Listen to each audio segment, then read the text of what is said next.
Hello and welcome to another Dhamma meeting where we will discuss the Buddhist practices of charity, morality, and meditation. Everyone is welcome to join. How are you being today? Good evening, Prajan. I'm doing fine. Thank you. Good to be back. Okay, ready to do your work? Yes, Prajan. Okay. We'll have our first participant, which is Dash from England, I think. Hi, Dash.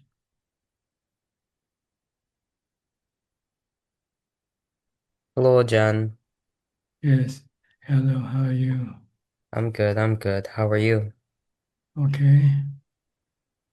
Uh, I have a couple of questions.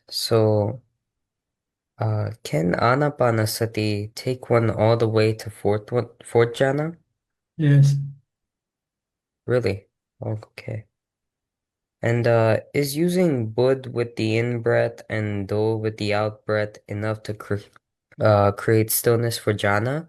Or should there be only one object, either mantra or breath, rather than a combination of both? I guess this is something you have to try it out for yourself. Okay. And so recently I actually was on a retreat for 1 week at Tisarana Monastery. Its abbot Ajahn had said that he doesn't believe in the jhanas. Is wisdom attainable to the extent of Sotapanna or further without jhana, or is it easier or harder? Well, see, there are three levels of wisdom of Panya. The first one is called Suttamaya Panya, which Hmm. is knowledge learned from study or listening to Dhamma talks. And the second one is called contemplation wisdom. You contemplate on what you have learned so that you don't forget. These two types of wisdom is not strong enough to stop your defilement. You need the Okay. third one, which we call Pavana Maya Panya, which means you need to meditate. Pavana means to meditate to get to the fourth jhana. Then you can apply the knowledge that you have learned from study or that you have contemplated, and then you can become enlightened. Okay. And his technique was to notice the cravings and afflictions arise in daily life and in meditation and let go of them and cause the afflictions to stop arising and instead cultivate the good qualities to keep arising. And I'm pretty sure uh as per as what I read and from the memory of what he said that this simple practice leads all the way to enlightenment. Is this possible, or does this practice differ from the practice of jhana? Well, the goal is to get rid of your attachment to your body, Mm, your craving for sensual pleasures, and your craving for beings and not being. So if you can do it in any way you can, I don't want to get into any argument. The goal okay, is to let go of your attachment, your cravings toward the I see. body, feelings, and the states of mind. So as long as the technique achieves that, anything is good? Well, it's like eating. You can eat anything you want as long as it makes you full, right? Yeah, Okay, that's what counts. It's when you feel full and you're not hungry anymore. that makes sense. And my last question, does back posture matter during sitting meditation? Because uh sometimes when it starts slanting, when I get deeper, Uh, I kind of like get out of my concentration to straighten it again because I've always heard to keep your back straight. Once you start to meditate, you forget about your body. Before you meditate, you sit properly, relax, not too tense, and keep your back straight as much as possible. But once you start meditating, then you forget about the body. Don't pay attention to the body. Leave it alone because you will be distracted if you come back to the body from your meditation. Okay. Thank you very much, Ajahn. So It's how's been your practice going? well, I haven't I haven't got that 5 minutes yet, so still working on What you it. need to work on is mindfulness, continuous mindfulness. This Mm, is something you have to do all day long. I agree. I Okay. agree. Don't skip this part. The first part is very important, mindfulness.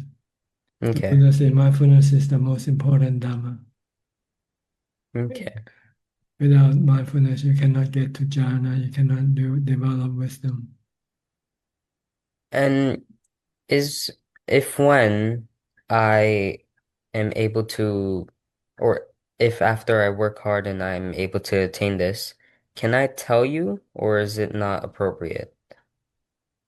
Well, you tell yourself better because when you tell somebody, they can be misinterpret your intention. Okay. You're trying to boast or try to, set yourself up Yeah. special than other people. So it's Okay. something you keep to yourself. Once, if you're fully enlightened, you don't feel like telling anybody because you're so happy, you're so content. It doesn't matter whether people know or not that you're enlightened. Okay. But you can teach, if people ask you something about Dhamma practice, you can tell them. And if they can make use of it, they might believe that you're enlightened without having to tell them that you're enlightened. Mm. And what do I do after jhana? Well, after jhana, you maintain jhana all day long. Okay. Try to go back to jhana. Try to be in jhana all the time. And when you come out of jhana, use wisdom to get rid of your cravings when they come up. Okay. And the wisdom will naturally arise, like No, just you have to study. You have to learn what is wisdom. okay. Wisdom is to see the three characteristics of existence in the body, in the feeling, and in the states of mind. And jhana will make all this very visible. Now, jhana makes you have the strength to resist your cravings when you found out that your craving is the cause of your suffering. I see. Jhana just give you the strength, but it doesn't Oh, have any knowledge. It doesn't know anything. okay. You need wisdom, which is you have to know the Four Noble Truths, know the three characteristics of existence. Okay. I see. Okay. Thank you so much, Ajahn. Okay, you're welcome. Keep up the practice, okay? Yes. The next time I see you, All right, tell me better news. But don't tell me that you're enlightened. I'll try not to. You don't have to. If you're enlightened, you don't feel like telling anybody about it. What's the point? People probably I don't guess believe you not. anyway, right? Very well then. Okay, good. Next, go to iPad. I'm not sure what your name is. What? Good morning. Good morning, Ajahn Tan. My name's Patricia. Yes, I can't seem to change it. It's not the usual format that I can change that's okay. my That's the name. matter. So That's the yeah, matter. yeah. What can I do for you? Um, I'm okay for now. Oh, other than I find my meditation is one step forward and two steps back in practice at home.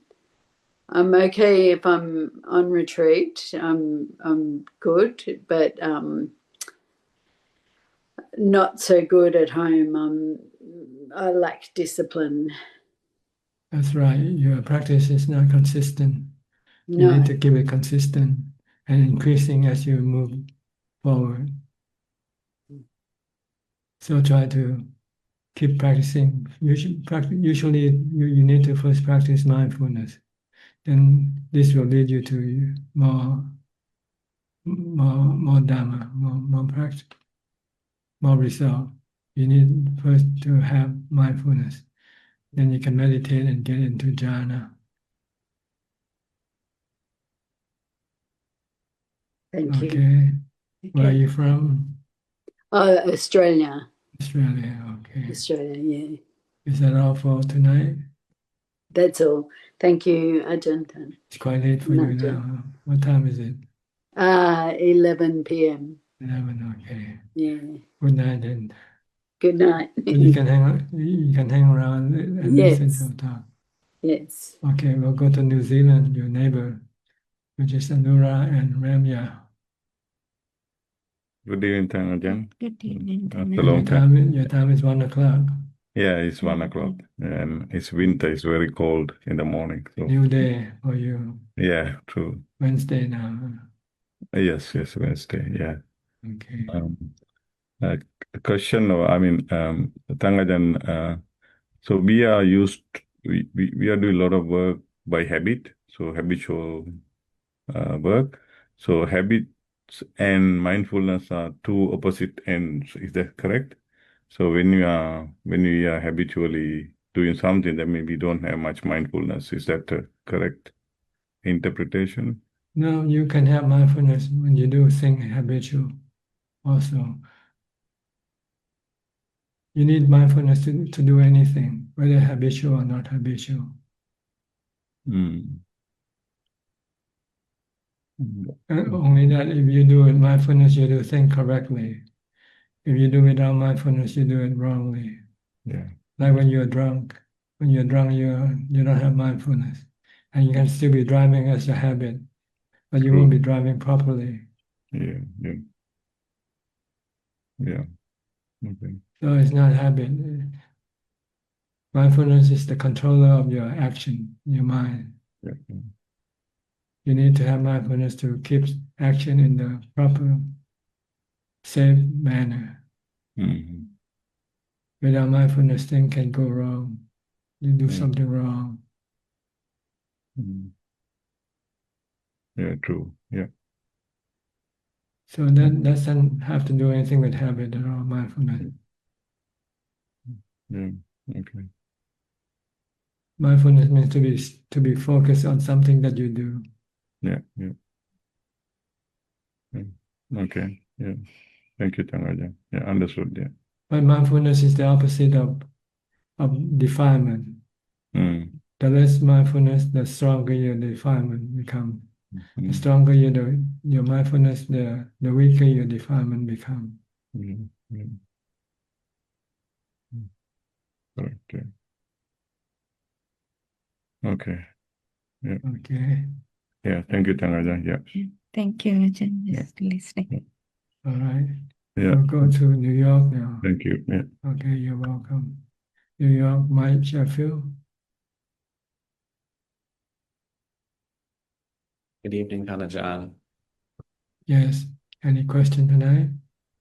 Today? It's good to for be with you today. Yeah, this morning. Yeah, I've been thinking about a few things. My practice has been okay.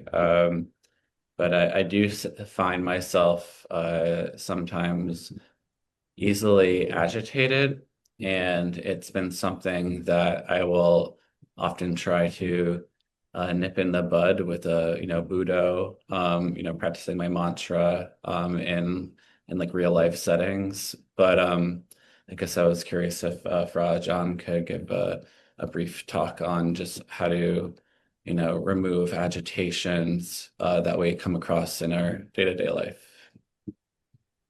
When you have agitation, it means you don't have mindfulness.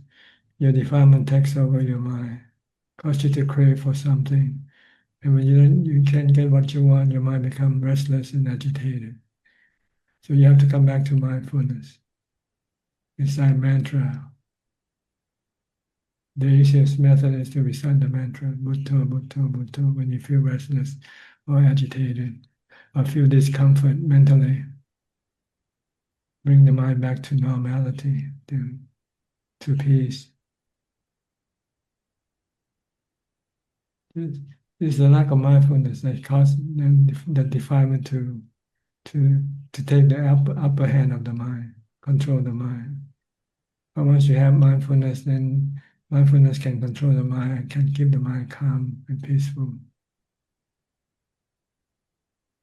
Like I mentioned earlier, to Ramya and Anura about mindfulness and defilement. They are like opponents. They are fighting in the boxing ring.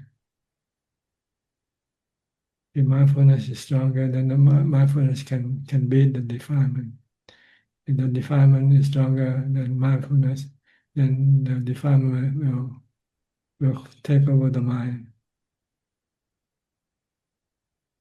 So you have to keep on practicing mindfulness all the time, regardless of where you are, who you are with. But the best way to practice mindfulness is to be alone. But if you have to work or you have to be with people, let's be mindful of what you do or what you say.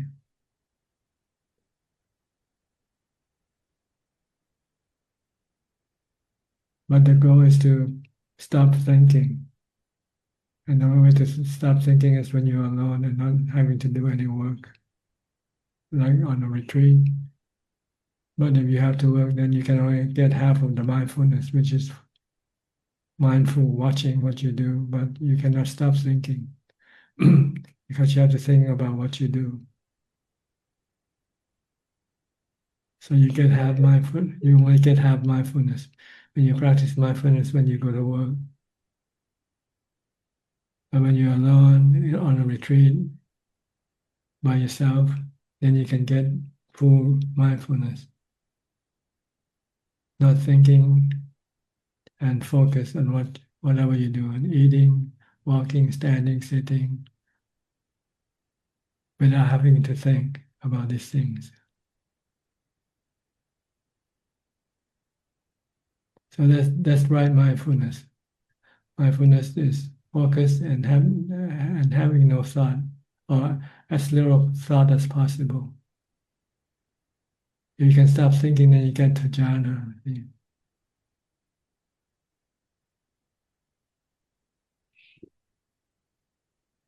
Some people have strong mindfulness and they can get into jhana without sitting in meditation posture. They might just drop into calm under the control of mindfulness.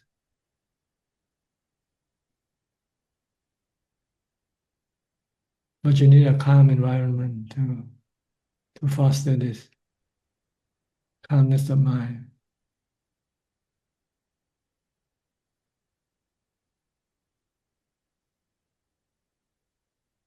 So practice mindfulness. So it's the most important Dhamma. If you want to prosper in the path of the Dhamma, you need to start with mindfulness. Like when you learn a language like English, you have to start with ABCs. Go through the rituals, whatever they require you to do. So practice mindfulness, and you'll find that your practice will go easier as you develop more mindfulness.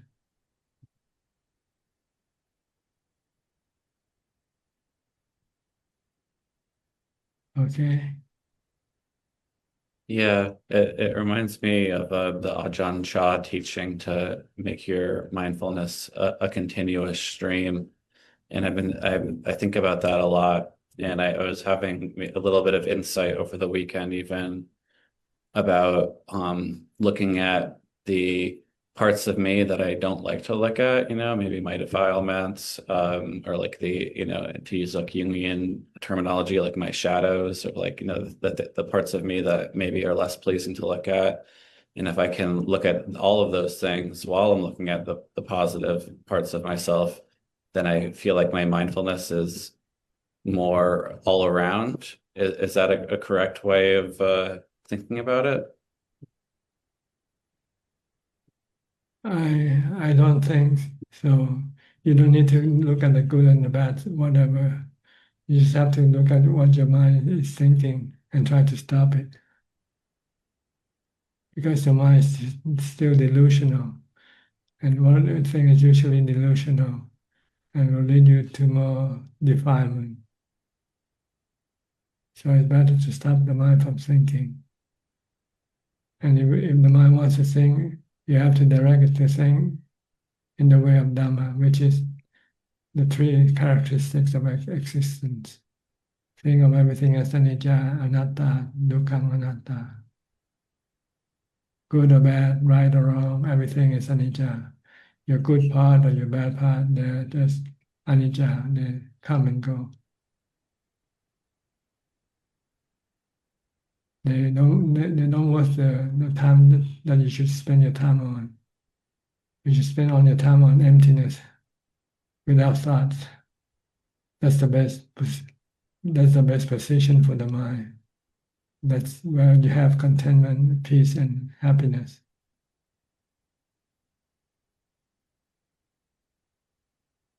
So try to stop all kinds of thinking. If you want to think of the three characteristics of existence. Everything that we see come into contact with, they are anicca. You, me, and everything here in this room is anicca. We'll be gone one day. We don't last forever. And if we cling to it, then we can become sad or unhappy when we have to lose it. So it's better to think in this manner. Think of everything. If you think about something, first of all, think anicca. Think about your wife, she's anicca. Think about your money, it's anicca. Think about your work, it's anicca. They're not worth clinging to, not worth spending your time and effort to keep it going. Because one day you're gonna have to lose, you're gonna have to give it up when your body comes to an end. Anyway.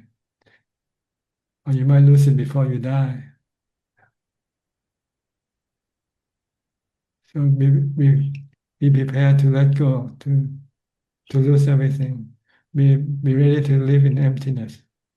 That's why we need to practice meditation to get to jhana. Once we have jhana, we can live alone in emptiness. We can be happy, very happy than having millions of dollars in the bank account. You have money in the bank account, you worry if the bank will fail or not, right?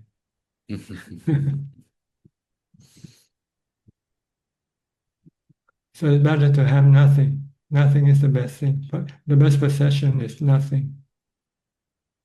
And in order to be able to live with nothing, you have to be happy inside. You have to have jhana. And in order to keep the mind inside, you need wisdom to tell you, don't come outside. Everything is anicca.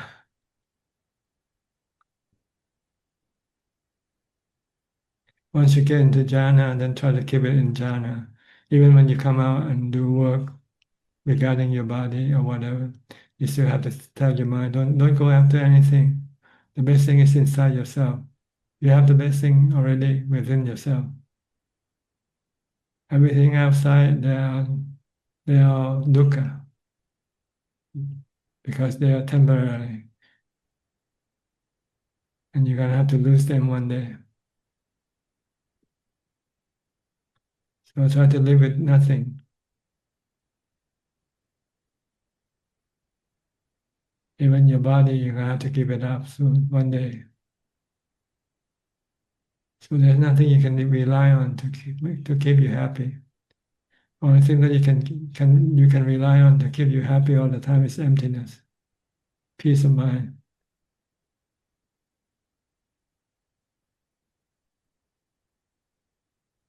Okay, so practice mindfulness and meditation. Try to spend as much time as possible. Meditate many times a day. Why waste your time on other things? Watching TV, watching whatever you're doing. What did you get from doing all this thing? Nothing. More cravings. When you see a new car, you want to get a new car. When you see a new dress, you want to buy a new dress. You just get more cravings from seeing all these things. Because you don't think of anicca, you don't think of dukkha, you think of permanent, you think of happiness. You think having this thing can make you happy, but there is a temporary happiness.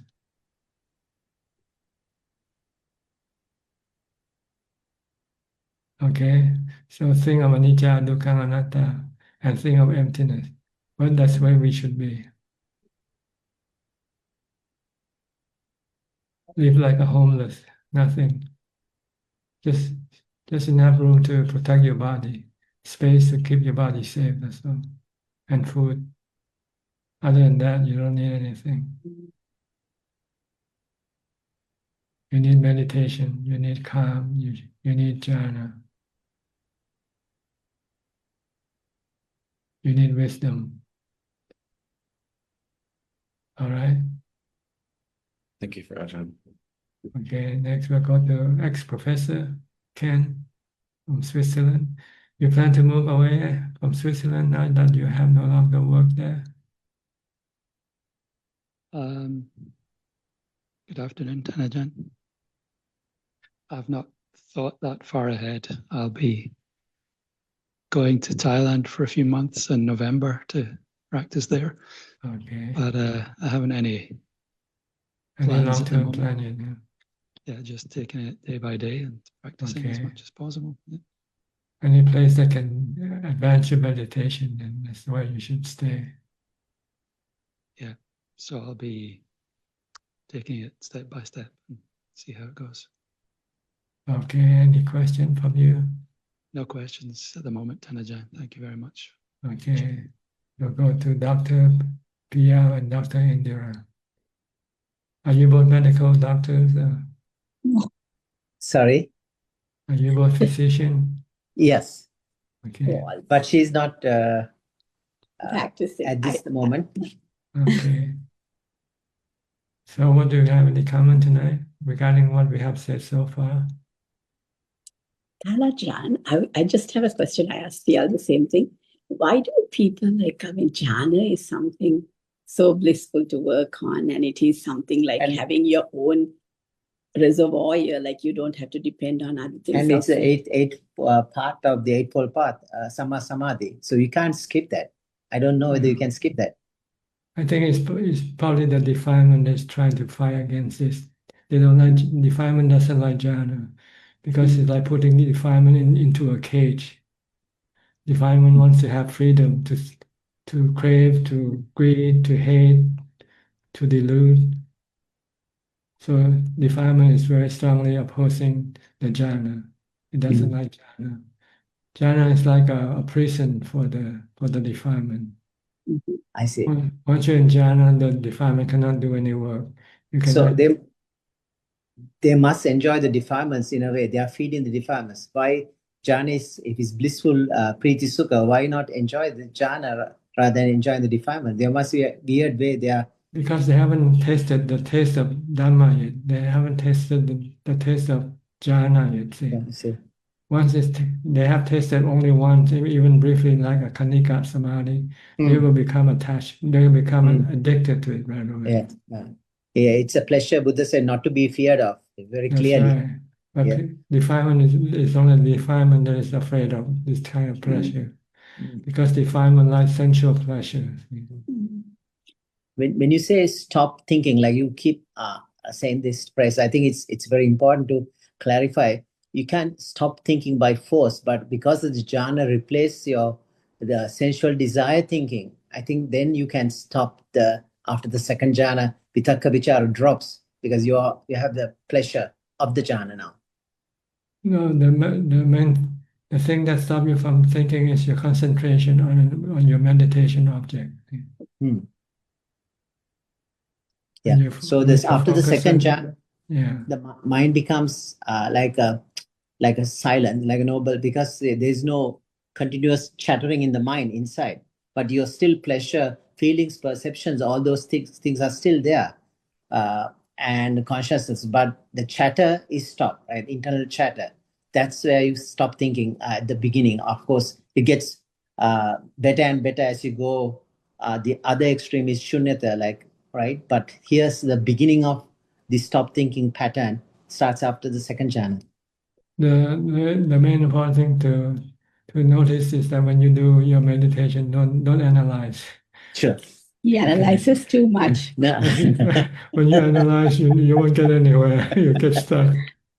Yeah. I'm glad you said Just that. keep concentrating on your meditation object. Yeah. But you can be aware that, okay, I'm so glad you said that, because when he asked people me like to so wonder all the time, am I in the second or the third jhana or No, the fourth? I'm not saying Don't that. worry. I'm saying theoretically. So practically, I guess there is all blurred. It's not very clear. The other thing I had a question about now when you on the fourth jhana, the equanimity, it's not stable either, because it can again the thoughts will start arising, and that point you extend by insight, like seeing the anitya dukkha anatta. Now this is the real start of the chittanupassana, vedananupassana, chittanupassana, dhammanupassana. This is where this applicable for the last three of the satipatthanas in this area. When you hear, we only hear, that's dhammanupassana. Your feeling arise and passing away. You see the anitya dukkha anatta. Your thoughts arise and passing away. So this is an activity also, right? That cause a subtle form of stress, like, because this is more like a trying to get out of bhava, like vibhava. So is it at that too, initially, till your cravings are still there, is a very, very subtle form of suffering there. But once less and less craving, less and less suffering, you don't need to do those activity too much, because there were less thoughts, less asravas, less defilements coming up. So your just mind become clear on his own. You're talking about all this thing happening when you're meditating? Yes. No, I don't think wisdom works that way. Wisdom usually works when you're back to normal life. When you run into a financial crisis, when you run into your marriage crisis, then you get dukkha, and that's when you have to apply wisdom to Financial stop the crisis, dukkha. I point at her. Okay. Because when you're in meditation, you don't face this crisis. Yes, You yes. don't have No, this dukkha. Yeah, no, the wisdom part Yeah, I'm saying that when you see anitya dukkha anatta, that's the wisdom part, right? That's everyone use that contemplation, like right? a formula. Ajahn, you come out and you contemplate. Contemplate, yeah. So that is the Sometimes you don't have to contemplate, you're facing it right away. Exactly. Your doctor say you got cancer, yeah, what you gonna do? Yeah. So it pops up, right? You don't have to think, it pops up your feeling. So you see the satipatthana, in other words, the last three, chit, dhamma, vedananupassana, you arise and pass away. Those two are impermanent, and you have to let go of that. Usually you have to go through the body first. Body is, first part you've done, like body part is done, Kainupasana is perfected, then you are in the fourth jhana, where you're at this stage, the last three of the satipatthanas are more applicable. Yes, usually the body and the feeling, they go together. When you have painful feeling, this is Vedana. When your body is facing a crisis, a health crisis or something, then this is the body crisis. And you have to be able to teach your mind to not be disturbed by whatever's going to happen to your body, to your feeling, especially the painful feeling. If they should come up, you should be able to have equanimity to withstand it. So this painful feeling is not a bodily feeling; it is the feeling tone, either pleasant, unpleasant, or neutral. It's not the pain in the body we are talking about here, right? It's pain in the body. Pain in the body. First pain in the body, then later on maybe pain from the mind thinking. Okay. About it. Okay, got it. Thank you. But we don't call that pain, and we call them dukkha. Dukkha, suffering. Yeah, suffering. So when you get sick, what you do, you get painful feeling. You got a headache, you got sore throat, and so you feel terrible. This is dukkha. But if you have wisdom and jhana, you just say, this is just normal, like the weather. Sometimes we have good weather, sometimes we have bad weather. We just have to live with it. That's all. True. True. So jhana essentially helps you to, one Maintain thing is to calm. replace your sensual Craving. Your cravings. attachment to your body and Yeah, your attachment to the feeling. Mm. See, we are attached to the good feeling. Like we don't want painful feeling. We only want good feeling. And the body, we want it to last forever, strong, healthy, strong and healthy. Yeah. But when the body starts to go the other way, then you usually get suffering. But if you have wisdom, then you say, what can you do? You cannot stop the body from going that way because that's the nature of the body to go that way. Only thing you can do is to accept it and live with it. When you're sick or whatever, And if you already have stopped your sensual pleasure craving, then you won't really need the body anyway.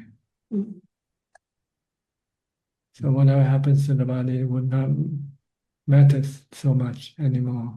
Not like before when you still want to use the body for sensual pleasure.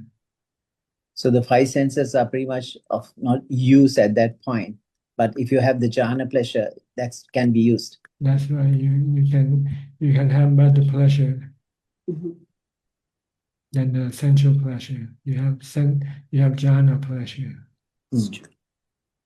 So you don't need the body. So whatever's going to happen to the body will not bother you. Not bother. You Because can let go. You don't use the body anyway. So the beings of the spiritual beings, like jhana beings, like they're born, they don't have a coarse body because of that, because they are in the mind pleasures, right? There are certain beings being born with jhanas into arupa realms. So they are like, don't have a coarse body because they are just sensual beings, right? With the jhana pleasures. Well, every being, when they discard the body or when they left the body, they become spiritual beings. Okay. It depends on the level of development that they have done. The higher, the more happiness. The lower, the less happiness. But eventually, you still have to come back and reborn as a human because you haven't yet got rid of your craving for with wisdom. That's true. So without wisdom, it's kind of it's the most beneficial is if you develop wisdom through the jhanas. If jhanas alone will not get you, because you can go recycle in the samsara again and again. Yes, with wisdom you get rid of your craving permanently. Also, Tanajan, do you have to be born in the human realm? Can you go to a divine realm and finish it too? Like you can, right? Yeah. Usually not, because there's no dukkha for you to experience in the higher realm. It's difficult. It's a long. You need dukkha to get the wisdom working, just like you need COVID to get the vaccine come out. Right? Without the COVID, you won't get the vaccine. Oh, sure. So without dukkha, you won't get wisdom. Yes. Yeah. Because those are long. Because if you're happy, then there's no need to do anything. No. But when you're not happy, that's when you have to look away. That's why Buddha could have easily, gone to the Deva realms, and the human realms is much easier because you see both the dukkha easier, short lifespan, and dukkha. So easier for people to realize the Dhamma in a way. All right. Thank you so much. Okay. Thank you for telling him, because he always asks me these too much things, and to me, I'm like, too many wheels are turning. I think they are just kind of all jammed up now. I just let things happen. I don't question too much traffic in the mind. Yeah. Okay. Meditate. Do some meditation. Do some Thank mindfulness. Thank you. Okay, you're welcome. Next, Rama, which is Alfredo from Brazil. Hi, Bhante. What do you have to say about what we said so far? Oh, I'm very good. You're Nirodha good. Samapati, Bante. Easy to Sati Sampajana. Yes, No but problems. you need Sati Sampajana first of all. Yes. One continuous But Nirodha, mindfulness. but Nirodha Samapati, Nirodha is very good. No Oh, problems with desire, Bante. Yeah, but you need mindfulness to get you there. Yes, mindfulness is good to work, né, Bante? To work in my life, né? Work for Everything me. you do, you need mindfulness. Yes. In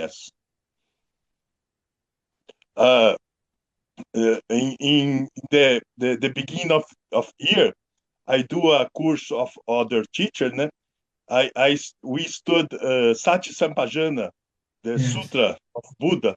Is very good sutra, Bante. The things arise, né? And not have egos, not have ego, né? Only attention. Things Only are like attention. clouds, they're like soap bubbles. Yes. There's no self Yes. in them. They just rise Yes. and cease. Yes. But it's very good, né? But sukha is very good. The sukha is not is a sensation of is a vedana of calm, né, Bante? Tranquility, né? Tranquility is very good, né, Bante? It's good to meditation. It's good to do things, né? Okay. Bante, one question, Bante. One thing, Bante. When my first Buddhist Theravada's name is Ananda, né? When Ananda Bante Taradayana gives the name for me, né? In a ceremony. When Ananda enlightenment, Ananda is needed to go to first concilio, né? Of Buddha, meeting of Buddha, né? Yes, and Ananda have to have enlightenment, né? To right. participate in the concilio. You have to be fully enlightened to be the member of this club. Yes. And the night the night before the meeting, he still hasn't yet fully enlightened yet. So he got worried that he would not be able to join the meeting. Yes. But he said the Buddha predicted that he can join the meeting because he will become fully enlightened tonight. So he's torn between the two, between the Buddha's prediction and the truth right now that he's not. Yes. So eventually he just let go and resigned to both of this. And when he let go, then he became enlightened. Yes. He became attached. He's still attached to the future and the past. The past is what the Buddha said, and the future is what's going to happen tomorrow. His mind is not in the present.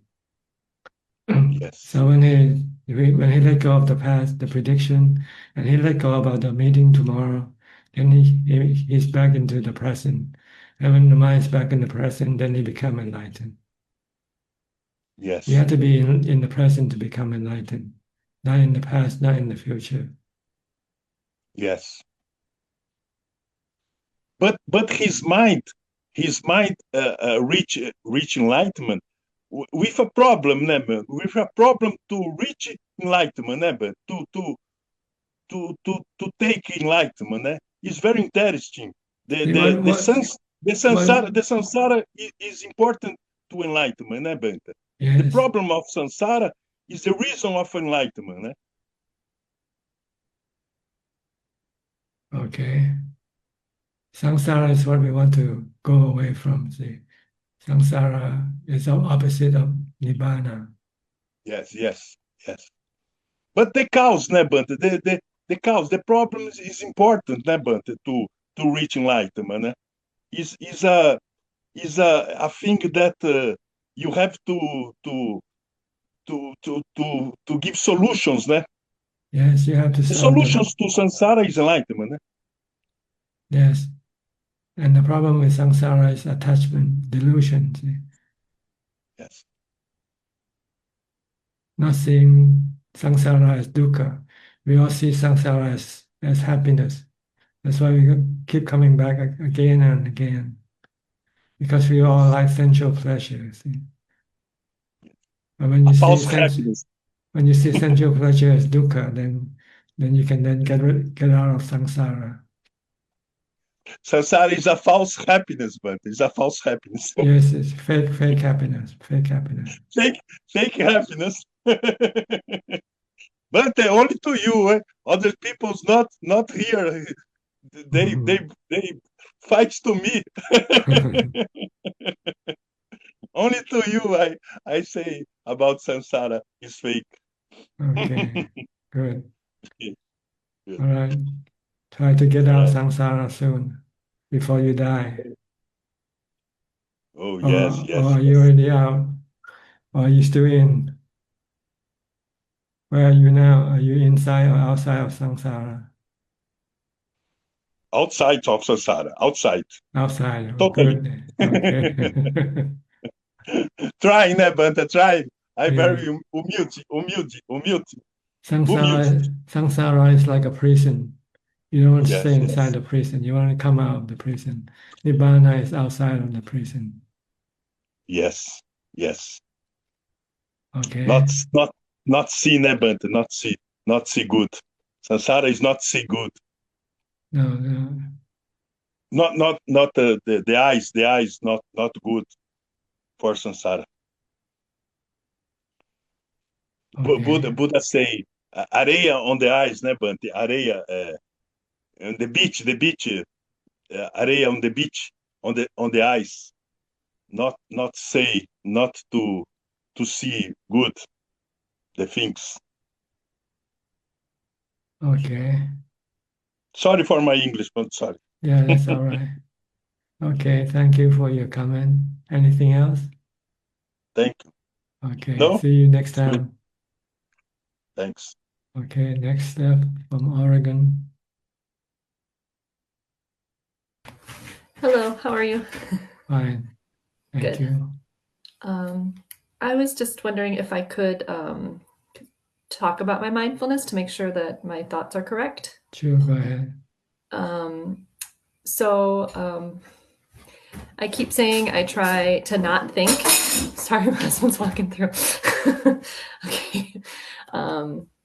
So if a thought comes up, I try to ignore, exactly, ignore. Right. And if it's like a thought of the present or future, I will just either just like, that's the past or that's the future, just go back. But another thing I always, I try to go back in line with the Dhamma. So if I'm like, I just always bring my mind back to thinking about the Dhamma and like what is skillful. Is that something I should be doing, or should I just be, I don't know, does that make sense? If you try to develop with mindfulness for jhana, then you should try to stop thinking. Okay. Don't think about anything at all. Okay. You want to stop thinking completely. Okay. But after you have the jhana, then you can think about the Dhamma to give you wisdom. Yeah. But first you need jhana to support your wisdom. So don't worry about wisdom now. Sorry. I'm so sorry. That's fine. It's very loud today. It's not your fault. It's not your fault. Don't worry. Okay. Yeah. So try to not to think when you develop mindfulness. Right. And that's, yeah. So trying to talk about it is really hard, but that is what I try to do. Like if any, I just try to go back to just nothing. And that Sometimes is, you can recite the mantra to chase away your thoughts. if there's thoughts, yeah. If But your usually thoughts come in, just chant something. Okay. Mantra or whatever. Okay. Sutta. Okay. When your thought disappear, then you can stop chanting or stop reciting mantra. Okay. I do feel pretty good about that. I do not let myself just think. I don't allow that. Yeah. Yes, only when you really have to, like what you need to do for the day and so forth. Yes. Other than that, try not to daydream. Don't daydream. No. That's where if I ever find myself thinking unnecessarily, that I think about the Dhamma, or I think about the Buddha, and I think that's unskillful. Like. Yes, that's fine. That's good. I better stop all the thinking. Just don't think. Yeah. But sometimes you need to use another thought to stop the other thought. Yes, yeah, that's wisdom. Okay, yeah. Okay. But once you have stopped the bad thought, then you should stop thinking, even the good thought, you should stop. Yes, that I do. Yes, yeah. Okay. Sorry, she's okay. Okay. Okay, thank you very much. You're welcome. Next, Casimira from Latvia or Lithuania, I think. Yeah, hello, Jan. Nice to Where have you see you. been? I was in India and now I'm came back to Europe, to Lithuania. Yeah, it was quite a big trip, and in past months, I was trying to meditate a little bit, maybe different. I tried to maybe not. I feel my inside wanted to try this, like not do nothing, just kind of observe. At the beginning, it was quite interesting. I was like seeing my mind kind of from the side, and I was like, maybe it was similar to Jung's implementing shadow or something. But later on, I felt here in Europe is harder to not think and just observe everything. So I felt a little bit, I don't know how to say, a little bit crazy, because all thoughts going around and I'm not at kind of touching the nothing, but I didn't see the way, so I came back to concentration back. So I would like to maybe ask about this effort. Are I need like always to put effort? Are you still putting effort to concentrate? Or you can sometimes just release it and just to be it? Or effort is mandatory for all the time to to be like strength like a bow to What is your question? my question is about effort. Effort. Okay. Yeah, you always need to use effort, or it's possible? Yes, you need effort to develop mindfulness. You have to intention. You have to have the intention and put in the work. Like staying mindful with something, your body or your mantra. This you need to have effort to do it. It don't come by itself. You have to put in the effort. And if you're, for example, reaching like this enlightenment, you still need to use effort? When you're fully enlightened, then you don't need to have anything anymore. Everything are like tools to get you there. Once you get to enlightenment, then you can give up everything. You can just lay down on the beach and enjoy yourself for the rest of your life. Okay. Then I have a question about jhana. When I was meditating, and I felt like maybe I'm afraid of going to the jhana. I think my mind was, or I had some thoughts that there could be other ways to reach jhana, not through meditation. So I don't know, like I was like somehow dwelled away from trying to concentrate. Can you maybe provide some more like clarity on this doubt? Well, some people can go into jhana without having to meditate. If they're just sitting alone under a tree, like the Buddha when he was a young boy, he was left sitting alone under a tree by himself. Then his mind just dropped into jhana because there's no distraction, nothing to hold him back. But you have to have jhanas before from your past life in order to be able to do this. If you haven't had any jhana from your past life, then you will have to develop mindfulness and meditation to get there. Okay, thank you.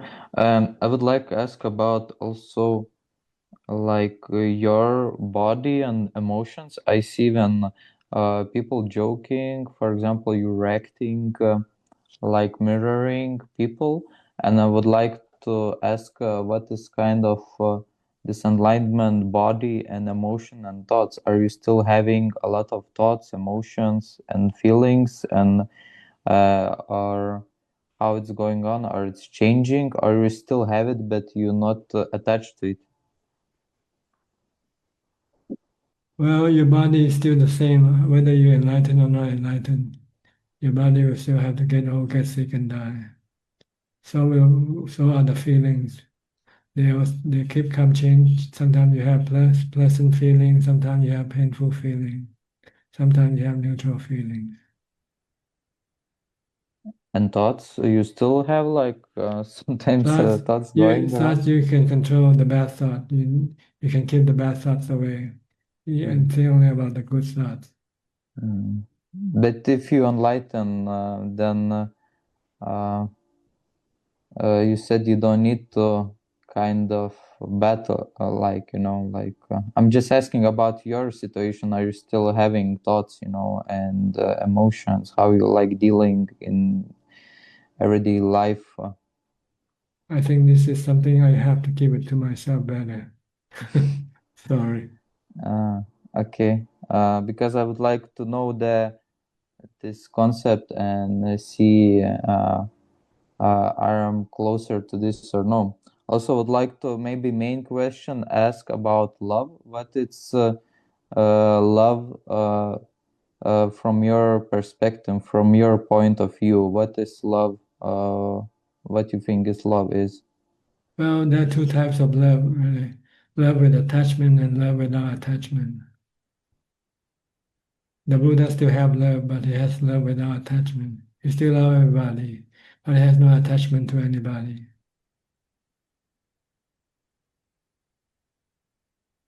No attachment, no ownership.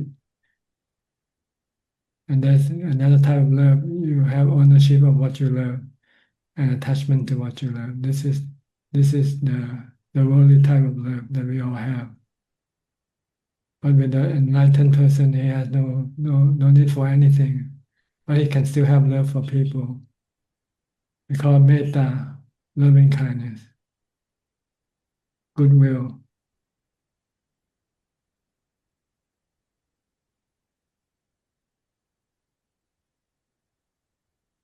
Okay, understand? Yeah. But he doesn't love anybody or anything and claim to be his own person, and is no longer attached to anything.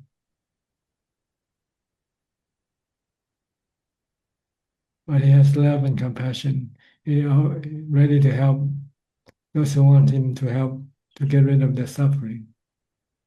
If they come to him, he'll give them the teaching how to get rid of their suffering. Even in his last few minutes before he died, I think a man came and want to ask the Buddha some question, and Ananda, the assistant, said, "You shouldn't bother the Buddha. He's dying." But the Buddha heard and said, "Ananda, let him come in." So the man went in to see the Buddha and asked his question. And his question was, how do we determine which teaching is the right teaching? The Buddha said, the way to determine is to see whether that teaching has the Noble Eightfold Path or not. So he was still willing to help people even in his dying bed. That's love, but love without attachment.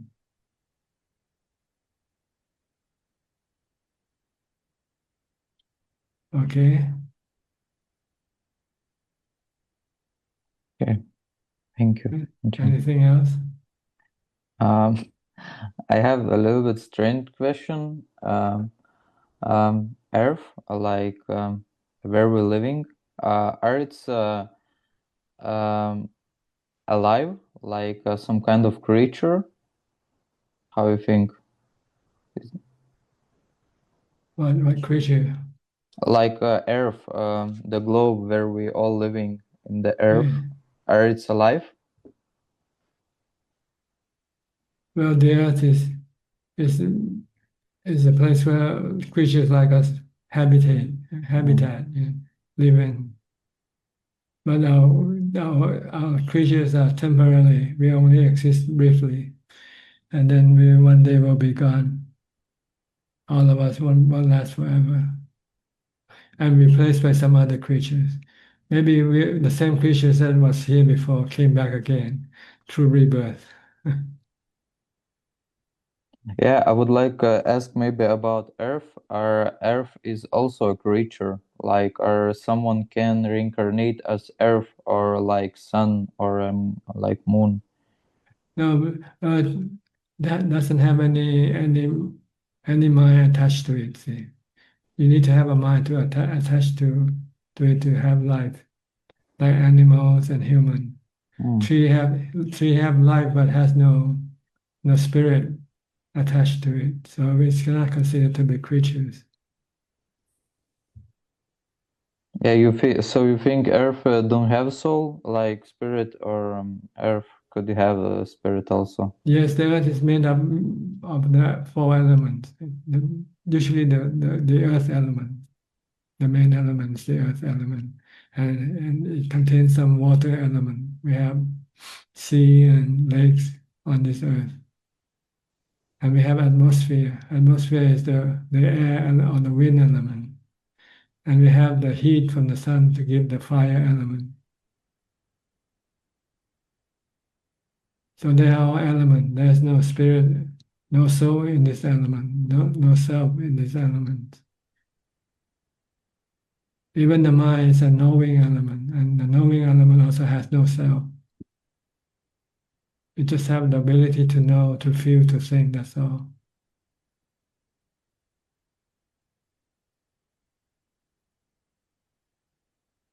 Okay?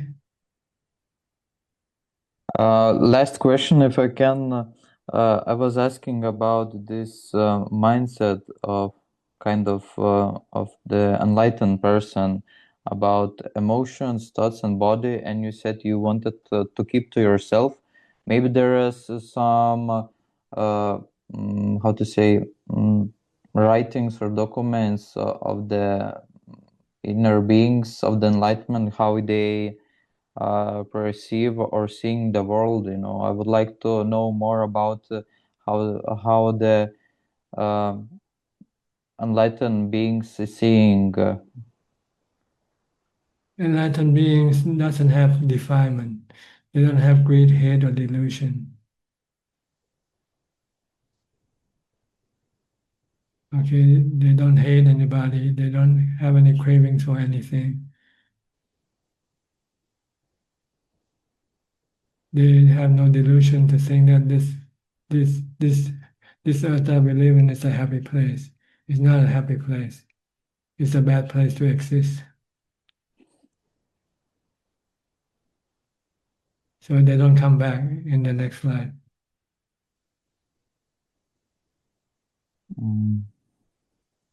But the rest is still the same. The feeling is still there. The body is still there. And the emotion are still there. In some writings, I hear that sometimes Buddha recommend not only observe yourself, but observe others. I'm not clear about that. Maybe it's higher stages that you can understand everything by just observing other, or it's some possibilities, or monks not practicing this in your lineage, like forest tradition. Observe other like monks or like. Yes, observing to study your body and other people's body. That we are all the same. Our bodies are all the same. Our feelings are all the same. Our emotions are all the same. Can you give an example how to observe other people? Like you and me, you get old, get sick and die. So will I. I will also get old, sick and die. And your body is not good looking. My body is not good looking because we have the 32 parts in this body. So this is what we compare with other people. And feelings, you have good feelings sometimes, you have bad feelings sometimes. So do I. I have good feelings sometimes and I have bad feelings sometimes. Same way with emotions. You have good emotions some day and you have bad emotions some other day. So do I. It's all the same. We're all the same in this regard. Mhm. Whether you're rich or poor, whether you're important, VIP or not VIP, we all still have all these things in common.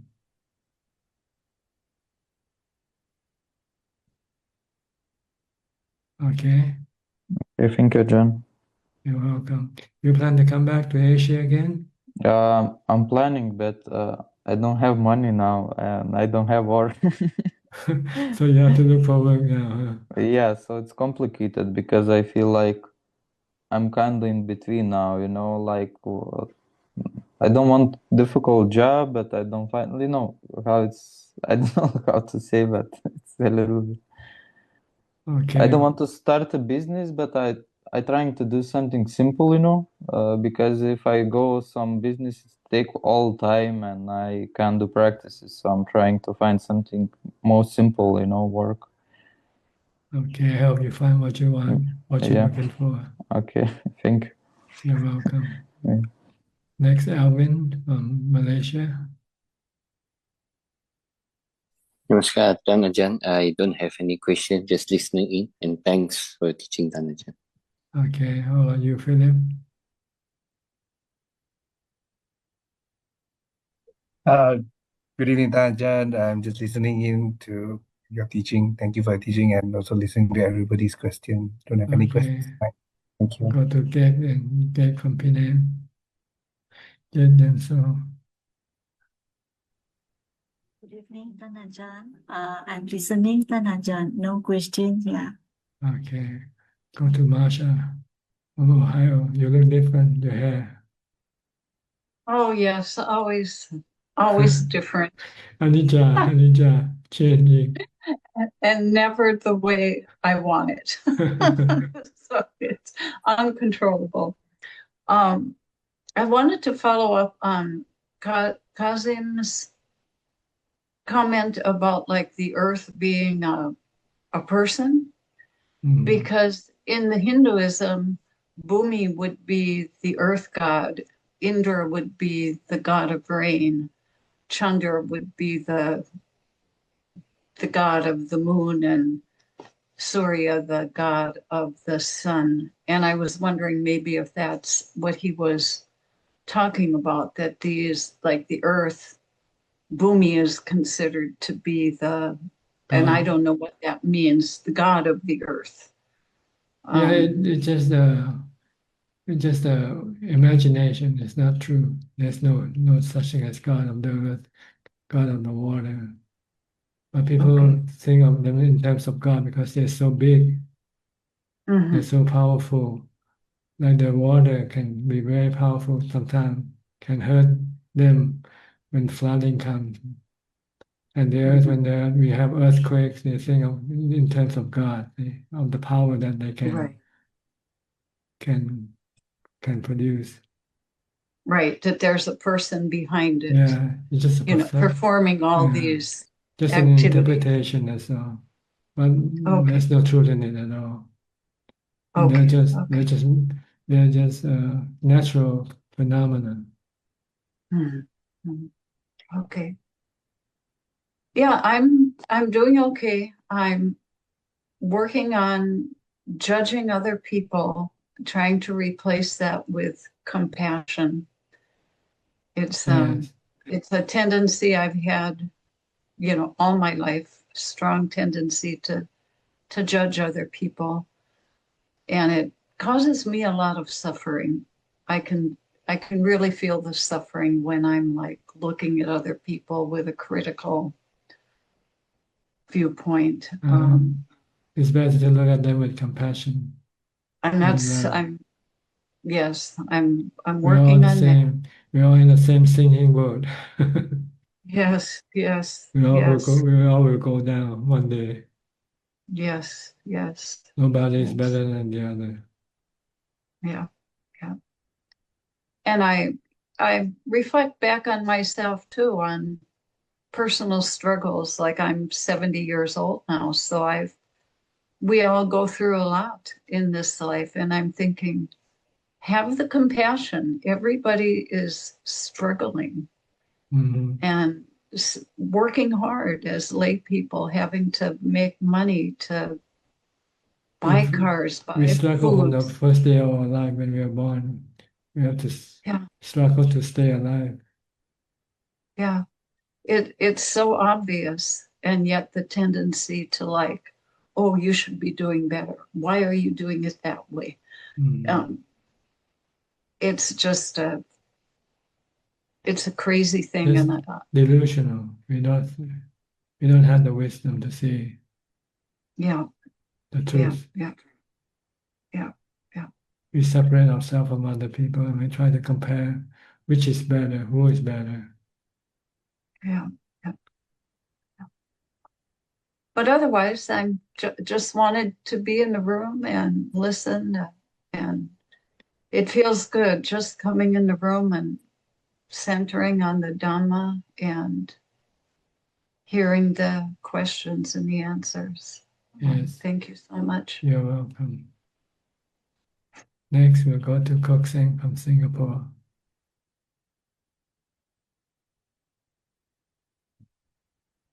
Evening, Rajan. Rajan, may I ask Rajan, how do we consider an action as a good action or bad action? How do we judge or evaluate or tell whether an action is good or bad? And if your action benefit other people and yourself, this is good action. When your action hurt other people or yourself, then this is bad action. Okay, so whatever you do should be beneficial to other people and yourself, or at least to other people, and not hurting yourself. Sometimes you do something you might not benefit, but it benefits other people. But in return, you also get benefit that you cannot see, which is more spiritual or more subtle. Like you feel happy when you help other people, when you make other people happy, when you give away something to make other people happy, you're losing something. In a way, you can say you're hurting yourself, but in fact, you're not, because you feel happy from doing it. So just think of benefits and happiness. Sometimes for both of you, yourself and other people, or at least it should be happiness and beneficial for other people.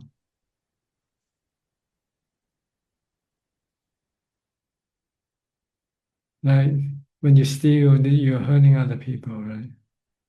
When you abstain from stealing, then you're not hurting other people.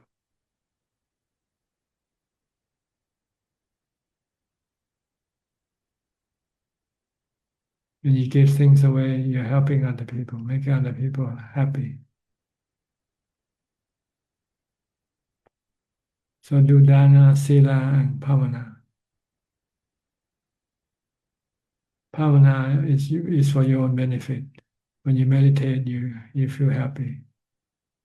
But then indirectly, you can also say that you make other people happy because you're not hurting other people when you meditate.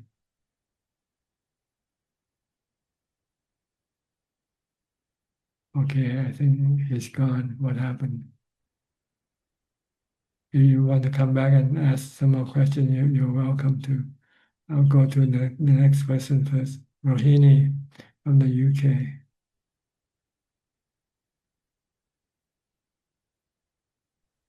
Good evening, Ajahn. How are you? Fine, thank you. In sitting meditation, I watch my breath, but sometimes when I get tired of it, I change to Buddha. When I do that, my mind still goes to the breathing. Is this okay? Or Well, as long as you keep your mind calm, it's okay. keep switching kind of like from the breath to the Buddha? Normally, you don't want to switch. You just stick to one when you I meditate. don't do it, but it just. Unless you keep have some need to switch. Like if you're watching your breath and you start to have painful feeling coming up and then distract your concentration, then you might have to switch to the mantra Bhutto Bhutto. Because the mantra will be stronger mindfulness than watching your breath. But watching the breath is more subtle, will bring your mind more closer to calm than using the mantra. when I keep chanting Buddha Buddha, sometime mind goes to the breath, so I should stop that one. You don't have to watch the breath if you recite Buddha. Just use one thing, one or the other. Don't need to use them both. Okay, thank you, Ajahn. All right. One more thing. Can I ask another question? Sure. Yeah. In deep sleep, this stream of consciousness still works without input from the sense organ. Is it correct? Yes, it works in as dreams. You have good dreams and bad dreams. No, not when you are dreaming. Sometimes we don't dream. We just go into the deep sleep. Okay, then there's no action. No action from the mind when you don't dream. It doesn't matter anyway. When you dream, it doesn't have any consequence to your mind. It only indicates what kind of status you have in your mind, good or bad karma. If you have bad dreams, it means you have more bad karma than good karma. If you're not dreaming, it might mean you have more mindfulness. You have more meditation. Okay. Yeah, thank you, Ajahn. Okay, you're welcome. I practice mindfulness. Yeah, thank you. Okay. We'll come back. We'll go back to Kokseng again. We didn't finish the conversation yet. Did you understand what I was telling you about benefit and happiness? This is the indicator of your action. Your action should only bring a benefit and happiness to other people, to yourself, or both. Project, how do we differentiate, say, something that benefit us, bring happiness, and to differentiate it from sensual pleasures, which may also give us some happiness? So how do we tell the difference that these actions do bring us happiness, but it's actually does not benefit us because it's based on sensual pleasures? Well, any action that you have to require yourself to be indulged with the sensual, then it means essential pleasure. Like you go to a movie, you buy a new car, you buy a new shirt when you don't really need to have, when you really don't need to buy anything, but you buy it anyway just to keep you happy. Then this is essential pleasure. But if you give the money away to charity, then this is skillful action.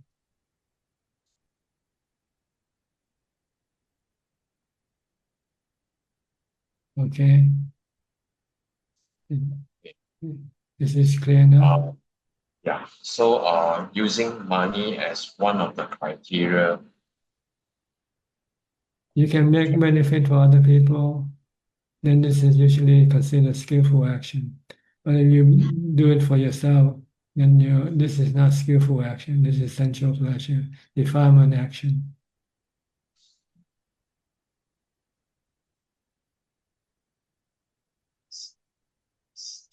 Something which will benefit others. That's right. Then that will be skillful. Something that benefits yourself, but to sensual pleasure, to sensual objects, then this is sensual pleasure.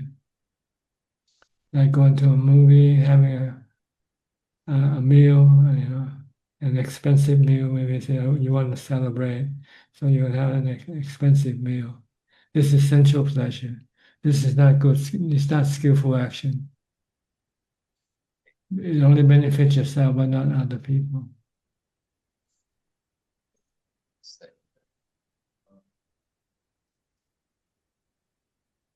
Okay. Anything else? That's all. Yeah, thank you, Prajan. Okay. Where are we now? Lynn now. We'll go to Lynn from Indonesia.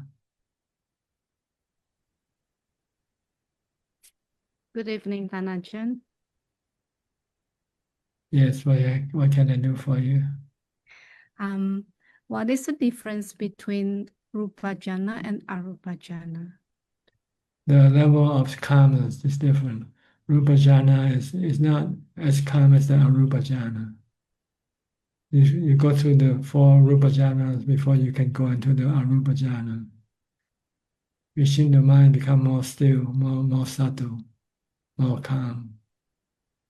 Mm. But they are That's all all. jhana, is it? They are calm, they are samadhi, but on different levels. But they are all in the 4th jhana, is that correct? No. The 4th jhana is in the rupa jhana. The fifth to the 8th jhana is the arupa jhana. Okay. There are 8 levels of jhana. They divide into rupa, 4 rupa, and 4 arupa.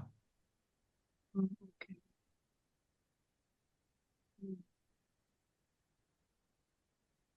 So this all jhanas can only be attained in the human body, is that correct? When you practice, yes, you need to have a human body. And when you die, your mind goes to the level of what it has developed through jhana, like entering into jhanas. And when the strength of mindfulness disappear, then you have to come back and reborn as a human to restart your jhana again, to develop your jhanas again. Mm. So we cannot get into jhana when we don't have any body. Well, you're only in jhana when you don't have bodies. But that jhana can deteriorate and eventually this gone, and you have to come back and reborn as a human because your sensual craving is still there. And when the mindfulness is not there to stop it, then it can start to come back up. Then it will force your mind to go take the body again, so that you can use the body to go after sensual pleasure again. But normally, if you're used to have jhana, even if you still have sensual cravings, you usually prefer the jhana than the sensual craving, sensual pleasure. But you still have the sensual pleasure craving. You can only get rid of it through wisdom, not through mindfulness. But you need a Buddha to come and teach us to have this wisdom to get rid of the cravings permanently. The jhana only suppress the cravings temporarily.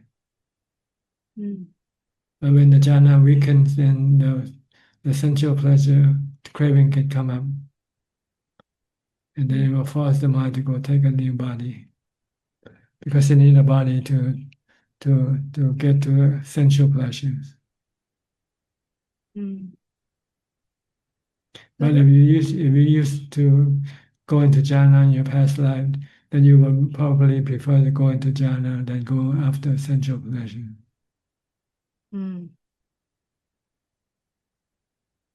So let's say that if we haven't got to jhana yet, and then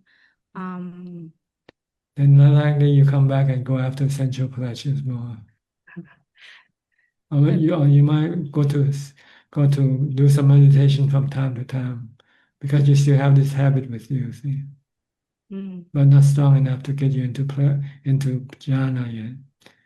If you can get into jhana, then it will be stronger to pull you away from sensual pleasures. So it's like a tug of war between sensual pleasures and jhana pleasures.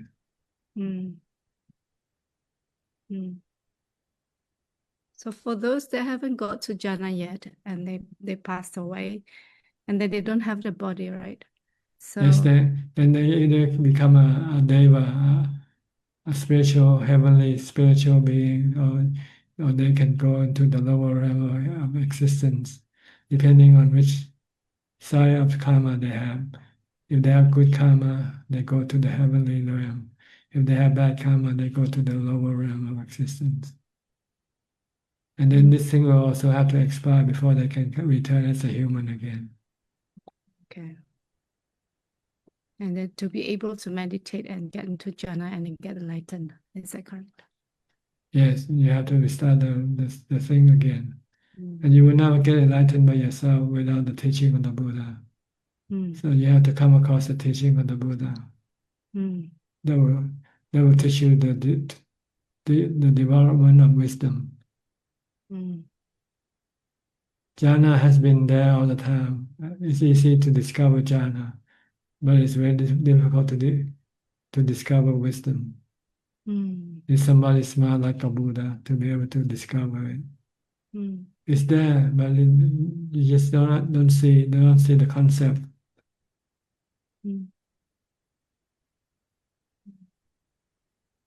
Okay, very clear as So always. if you never come across the teaching of the Buddha, you will keep repeating the cycle of rebirth, unless you have your own ability to see to develop wisdom by yourself. Then you became a Buddha yourself. You become a Buddha yourself. The Pacceka Buddha, is that correct? No, you can be the Pacceka or be a fully enlightened. Pacceka Buddha is someone who is enlightened but doesn't teach. Oh, okay. If you teach, then you're not a Pacceka, you're Samma Sambuddha. Who, a Buddha who teach the Dhamma teaching to the world.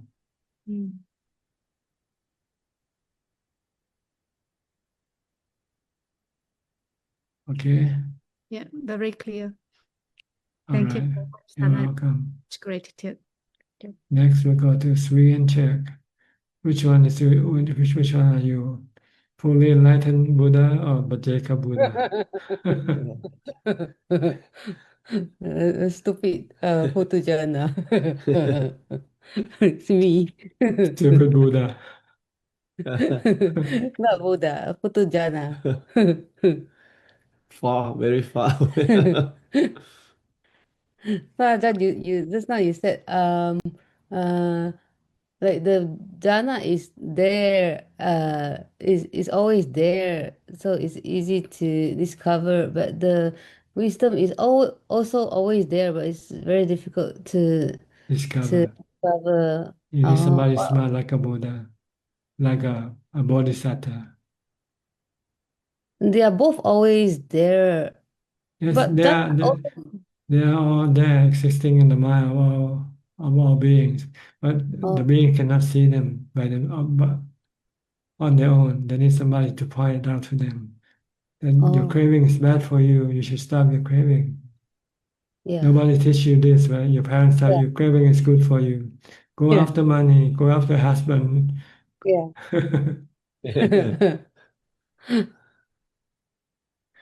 Only the Buddha will tell you they are bad for you. Yeah.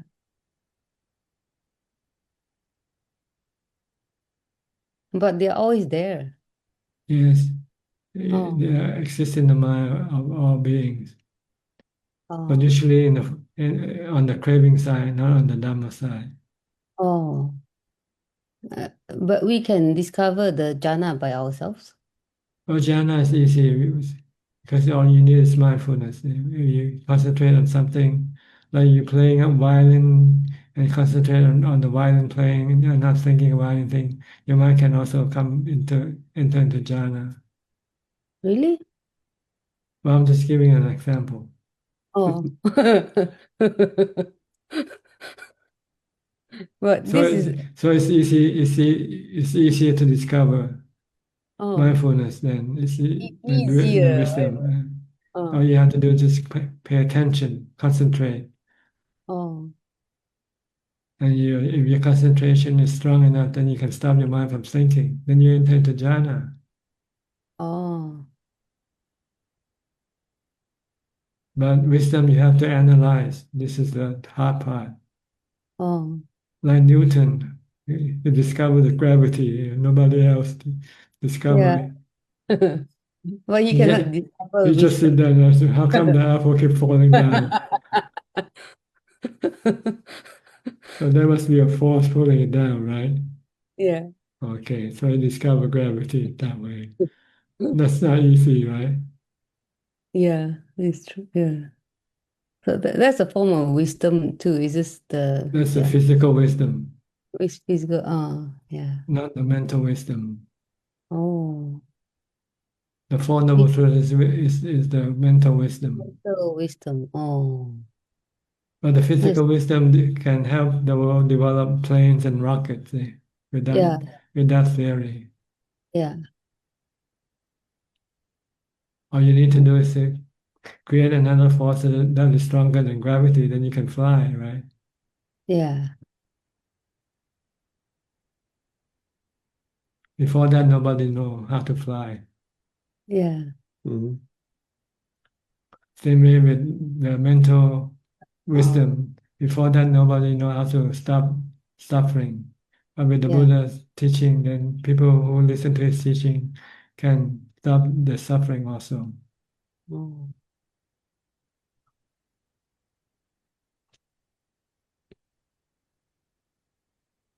So the Buddha and Newton is similar, except that one is concerning the physical world and the other concerning the spiritual or the mental world. Oh. But the mental one is like a lot harder to discover. It's only very rare that once very rare we get Buddha appear. But it's easy to discover sila, dana, and jhana, but it's very difficult. It's hard to discover wisdom, Four Noble Truths. But it's there. It's always there. It's just It's always that. there. And every religion discover at least the three parts. They discover dana, morality, sila, and meditation, jhana. But they don't discover the fourth one, Yeah. the wisdom one. Only Buddhism discover. Yeah.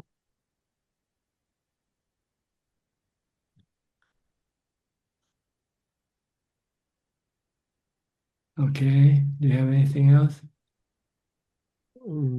I always feel amazed like Buddha discover um Four Noble Truths and also dependent origination and the hindrances. That's so hard to see. Now you can see, but it's harder to get rid of them. Yeah.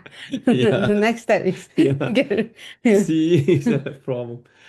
Talking about hindrances, it seems to me like Tana, if we recite Buddha like strong enough, like all these five hindrances, we can get rid of. Yes. Yeah, we can get rid of.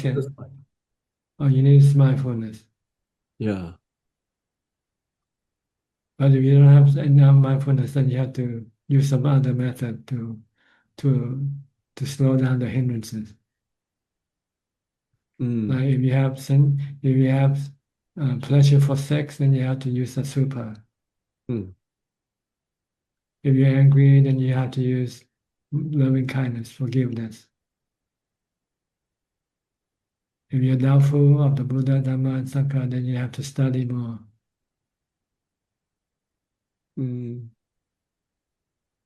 If you're sleepy, that means you eat too much.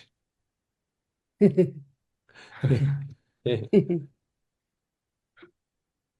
if you have strong mindfulness, all these hindrances will not arise because your mind will be calm and steady and peaceful. How about restlessness?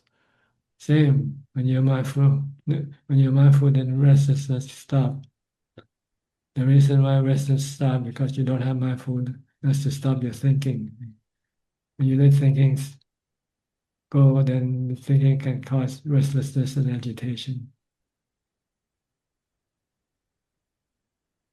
So use one ring that control all the other rings. One mindfulness can control all the five hindrances.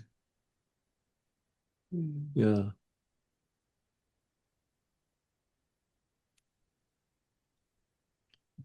So you just have to practice like keep Budo Budo, like reciting Budo Budo. Yes, you have to become a monk. It's not reciting Or, Budo or Budo. else live like a monk. You have to go live in the monastery. If you're not a monk yet, then you can keep the 8 precepts and live in the monastery. Yeah. Get to jhana. Okay. Yes. Yes, thank you, Tajan. Thank you. You're Tajan? welcome. Sorry. Next, Full Moon from China.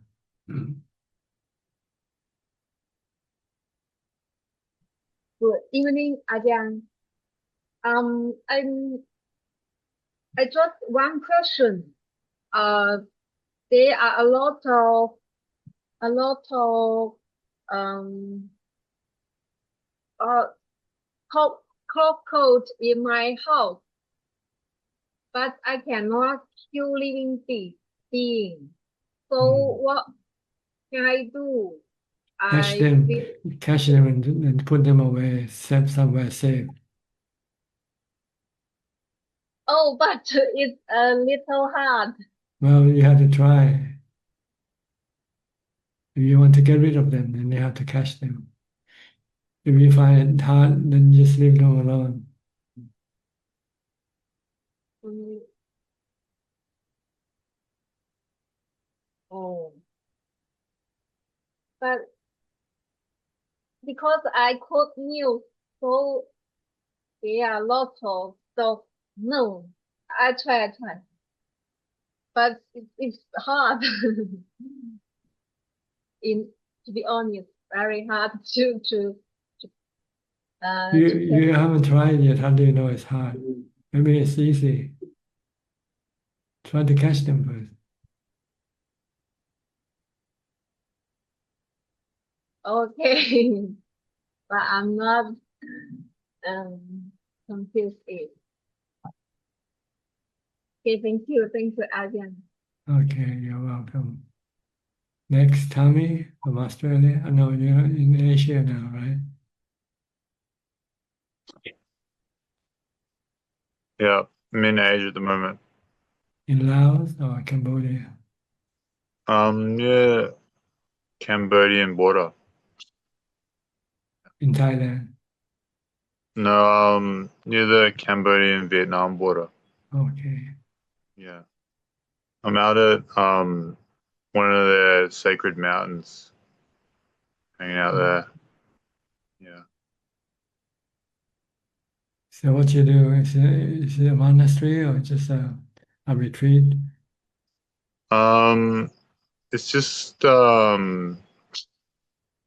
like a big mountain with forests on it, and there's a couple of Zen temples up there, and I just stay at the bottom of the mountain and go roam around and hang out up in the forest during the day. And there's like a cave up there, Mhm. and yeah, I'm just hanging around here for a while. I'm sick at the moment, so I can't travel anywhere. Got to stay near the hospital. I see. Yeah. So, but it's a pretty good spot to get stuck. So it's all right. Good. And how long you plan to stay there? Well, I got to go back to the hospital next week, and then if they give me the all clear, might just go check out one or two more mountains, and then I'll go to Sri Lanka. Mhm. Yeah. Okay. Yeah. Good. What do you hope to achieve on this trip?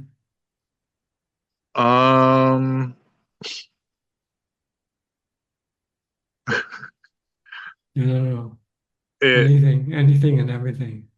I just always look at these places on the map and wanted to go there. I see. Just And tempting. I Attractive. never, yeah, my practice was never really good enough before to actually enjoy going and hanging out in the jungle and checking out caves and stuff. But now it's enjoyable. So I wanted to like tick it off the list before I get stuck in the monastery for the rest of my life. Okay. Good. That's your bucket list, huh? Yeah, there's a few mountains and Few monasteries yeah. in different countries. Yeah. Okay. I hope this will quench your curiosity. Yeah, I think like I'm starting to get over it. Like, I think Ajahn Chah said, "You've seen one tree, you've seen them all." Yes, they're all the same. Yeah, I've been to a few of these sacred mountains now, and I just They're just mountain. They're just mountain. Yeah. There's nothing sacred about them. my best ever samadhi was in my parents' backyard at the first Yeah. time I reached. So it doesn't really have anything to do with the mountain. I'm still drawn to these places. Okay. Yeah. Any question? Yeah, I was just thinking. I think Lynn brought it up. But I was on Facebook today, and you have these like Kamatana Facebook groups, and they post stories. And there was a story about Longpo Kumkaning, and it was saying his chitta went outside his body once to hell or something. But I was thinking, when somebody dies, is the feeling the same as when the chitta goes into rupa jhana or leaves their body? If somebody has that skill, is it the same feeling? It's like when you go to sleep, I think, when you die. Mm. You just fall asleep. And then you go into good dreams or bad dreams, depending on your good and bad karma. Yeah. So there's nothing to be afraid of dying. It's like going to sleep. Mm-hmm. Transplanting your body, getting a new body. So you need to be put into sleep first in order for you to give up your old body before you can get yourself a new body. Yeah. That's all it is. And during the transplantation process, you're just experiencing good or bad dreams Mm-hmm. until you wake up with a new body. Mm-hmm.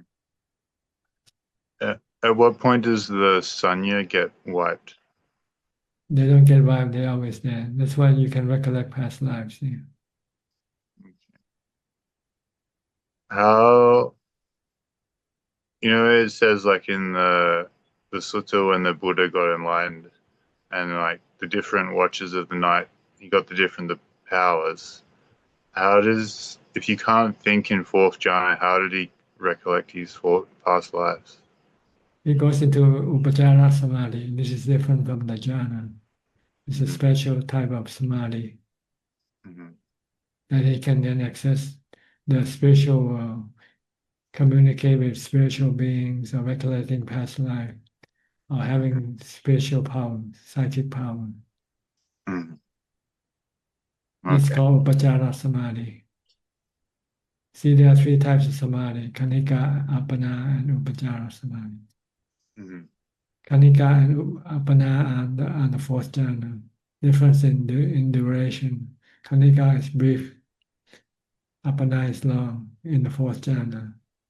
Kanika, upachara, you don't stay you got to the fourth jhana, then you leave and go into the spiritual world. Okay. All right. I see. Anything else? Oh yeah. Okay. On another one of these like groups, they had like a little thing about Lungpo Lee from Pupadang. Yes.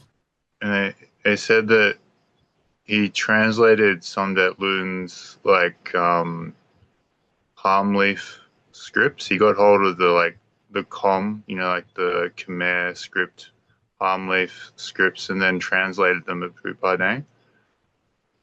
Have you? I'm not sure he could do that. I never thought that he could read, even. Really? Yeah.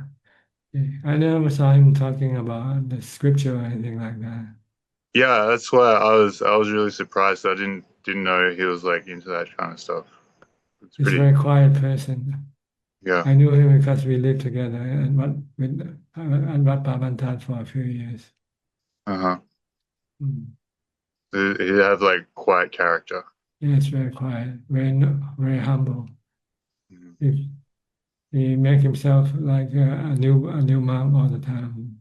Yeah. Even though he has many years in robe already, he still treats himself like a new monk. He's very respectful of Ajahn Mahabua, his teacher.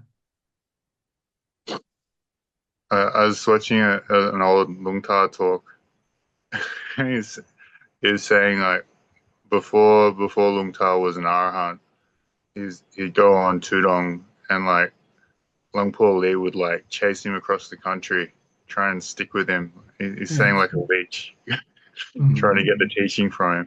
Yeah. But he always like sent him away because he wasn't an anagami or arahant yet, so it was like affecting his practice. Okay. Is that all for tonight? That's it. That's all I got. Thanks, Okay. Ajahn. Enjoy your trip. Yeah. Your pilgrimage, whatever. All right. Next, we'll go to Catherine from Hong Kong. Hi, Kat. Good evening, Tanajan. No question this evening, just listening in and learning from you. Okay. I hope you learned something. Well, I signed in late just now, so I had to wait a while before I was allowed into the meeting room. So I might have missed a bit. Anyway, I'll just yeah. You can rewatch it, the program. Yeah, I can. Yeah, and yeah, every time there's something new to learn, from questions that others pose. So yeah. Yes. Thank Okay. you for your You're teaching. welcome. You're welcome. Machi Eling, Machi, you're next. Oh, good evening, Tanajan. Yes, where are you staying right now? I'm staying in Penang, in a monastery. Okay. Any question tonight? Yeah, Tanajan mentioned emotion. I thought emotion arise because I have cravings. That's why I feel irritated or tense or all that. No, emotions are created by your sensual objects, things that you see here, and also your thoughts can create emotion. When you see a dog barking, you can have one emotion. When you see a dog eating, you can have a different emotion of what you see. It's not from craving. It's not because I don't like something. That's why I feel irritated. Craving, you got suffering, you got dukkha. It's different from craving. When you hear a sound, when you see an image, this can cause you to have emotion coming up.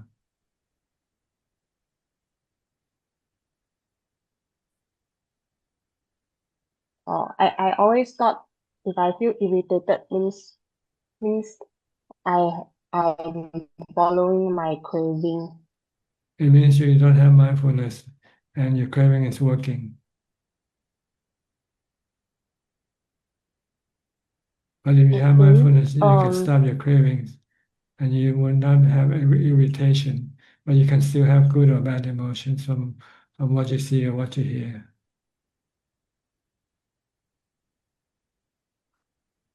But isn't irritation or tense is also a kind of emotion? I don't know how to define them. It's just, when you have emotion, you have good emotion, you're happy. When you have bad emotion, you're not happy. Okay. Yeah, I think yeah, maybe I need to observe a bit. And then I realized, right, I always feel very excited with bad thoughts. Even though I know it's bad thoughts, it's kind of very amusing You lack and I mindfulness. feel excited. You lack mindfulness. If you have stronger mindfulness, you won't react. You won't feel excited. I see. So, if I try to keep myself mindful and not to think, I don't know whether it's possible or not. Throughout the day, will this help to reduce my Yes, defilements? it will reduce your excitement, your defilement, your reaction to things. You stay calmer. Okay, I understand. So, yeah, then it's the same with likes and dislike, right? Means I need to maintain mindfulness, right? Because I keep Yes, reacting, even I listen yes. also, I keep If you have reacting. mindfulness, you can reduce your like and dislike. Okay, understand already. Okay. I'll go to Yeah, anything else? no, All right. We are running out of time, so I'll go to Belinda next. Hi, Belinda. You have any question? Masakan Ajahn, I'm listening, no question. Thank you, Ajahn. Okay, you're welcome. We'll go to Nining from Indonesia. Yes, Ajahn. Ajahn, I learned a lot tonight because I want to get out of jail. You don't want to stay in prison, huh? Yeah, I don't want. You want to And Ajahn is the only person that I will tell if I have attained enlightenment, Ajahn. I don't want to listen. Oh, yeah. No need to tell me. Okay, so I keep it for myself. Yeah, keep it to yourself. Yeah. Ajahn, usually when my mother sick, she likes to get angry to the people around her. She has no mindfulness. Yeah, and I would apologize to them on behalf of my mother. Yes, you can do that. Yeah, and also when my mother get angry with me, if I forgive her because I'm not react, I usually just accept all of That's the right way to do it. Is that can reduce the weight of bad karma that she has done to me? No, her bad karma still remains in herself. She has to stop this bad karma herself. By herself. Yes. Because it's not easy to teach her the wisdom. Yeah. You cannot change an apple into oranges right away. Because lack of mindfulness. Okay. I get She the has point. to know her problem and try to solve her problem herself. Yeah. You can That's tell why. her her problem and how to solve it, but she has to be the one who to do it herself. Yes, I understand now. You should tell her getting angry is not good, Mama. You should not. You should have mindful. You should have metta instead. Yeah, that's why I like because lack of mindfulness, that's a problem, that's the main problem. Because everyone know that anger is not good. But when facing difficulty, not everyone can behave wisely. Yeah. Yeah. It takes a lot of patience and effort to develop mindfulness to the point where you can remain calm at all times. Mm.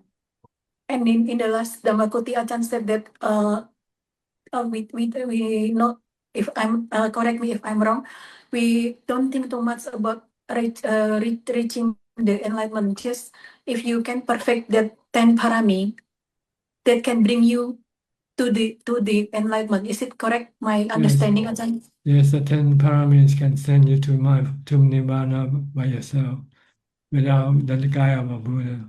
Yeah, we'll find a way. Okay. Okay, understand, Ajahn. Thank you. Because you don't know in your next life whether you'll run into Buddhism. If you don't have Buddhism, then at least the 10 parami will be the guiding light for you. Yes. Because now that I can do that, maybe I can also perfect my 10 parami while treating my mother because I don't have many time for myself. Yes. You develop more metta parami. Yeah, and Kanti also. Yes.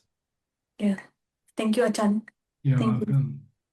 Next, Felicia Chan. Felicia.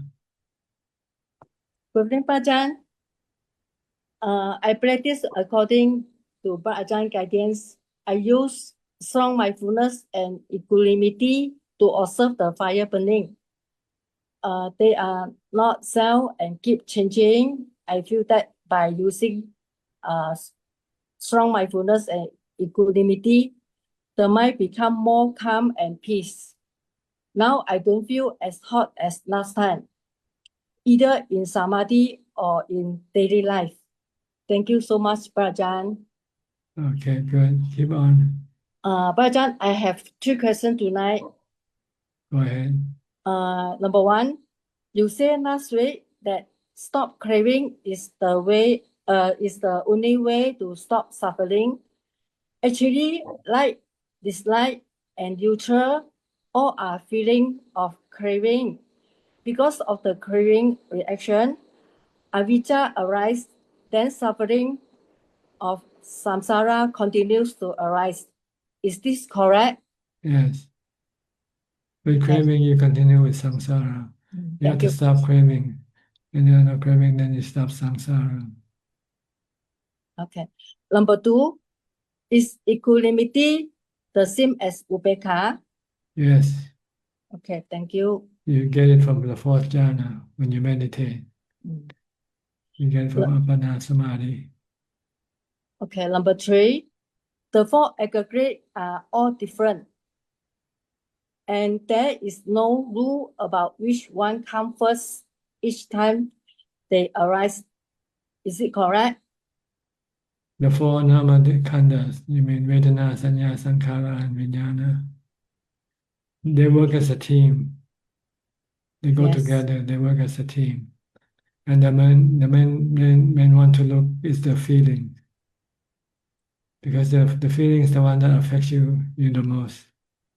So you want to deal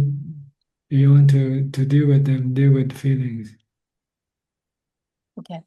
And the way to deal with them, you need to have upekkha. Just let them come and go. Because they are anicca, dukkha, anatta. Okay, noted. When the feeling come out, I can see the feeling, then the thinking also stop. When you stop, then the feeling will also stop. See? Yeah. So mindfulness can stop the feeling Yeah.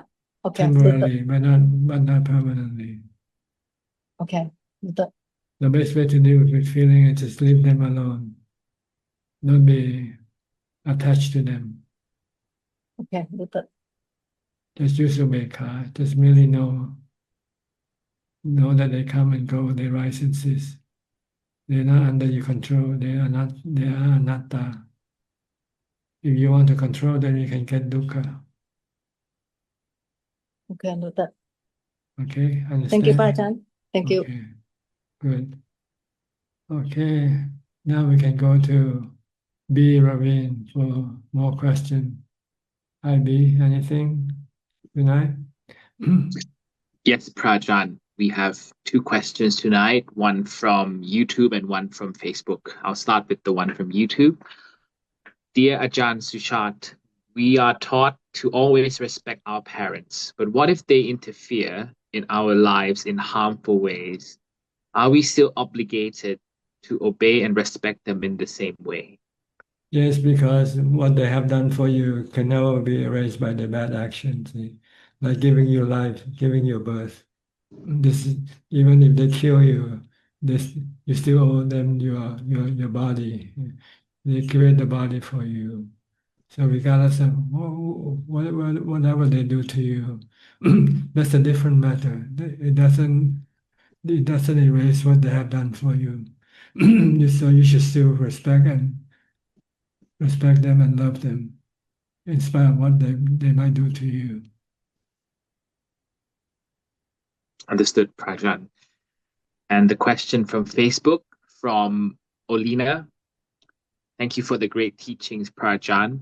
If someone developed the mind to the 4th jhana and be able to go back there, Does one start to contemplate the body right away when the mind withdraws and starts to think while in the sitting position, or the strength of the mind supported by equanimity allows them to contemplate anytime, anywhere?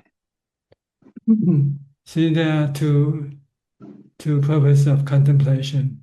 One, to study the nature of the body, the feelings, and the mind as being anicca, dukkha, anatta. This studying. Then another one is to use this knowledge that you have learned from your study to suppress your craving or your attachment to the body, feeling, and the state of mind. So this, you can do this when you're not in samadhi, when you're not in jhana, anytime, anywhere. But sometimes you are forced to do it because there might be something happen to your body, like your body gets sick, and you have attachment to your body, craving for your body to get well.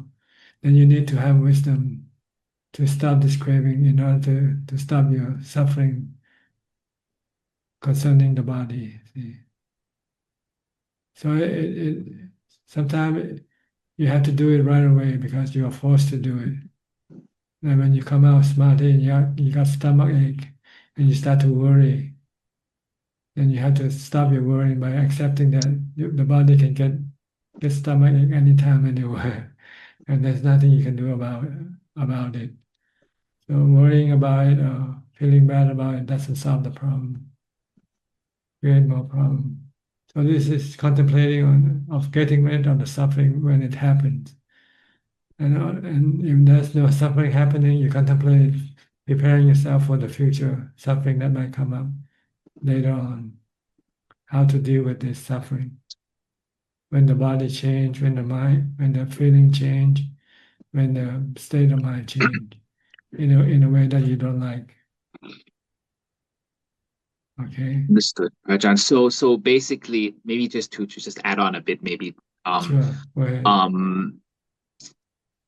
Your teaching for us to try to attain jhana and stay in it for as long as possible is to strengthen the mind such that when we are faced with these sort of situations, the mind will not waver.